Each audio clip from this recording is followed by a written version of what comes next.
मी अरुण खोडके. शिवचिंतन. गडकिल्ल्यांच्या प्रवेशद्वाराचे संरक्षण करणारा आणि त्याला झाकणारा बुरुज म्हणजे रेवणी होय. काही किल्ल्यांच्या खंदकाच्या पलीकडे थोड्या अंतरावरती भराव घालून किल्ल्याभोवती एक उंचवटा केलेला असे. या उंचवट्याच्या किल्ल्याच्या विरुद्ध बाजूकडील उतार हा त्या उताराची रेषा किल्ल्याच्या दिशेने पाठवली तर ती तटावरील कठड्यांच्या वरून जाईल अशा प्रकारे केलेली असे.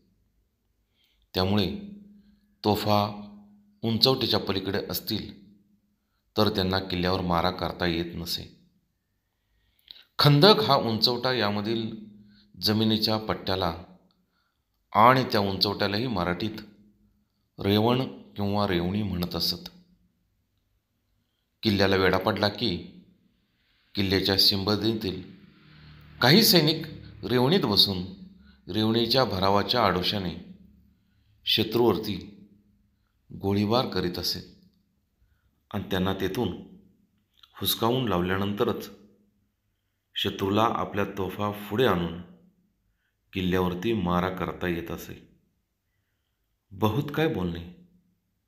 राम कृष्ण हरी.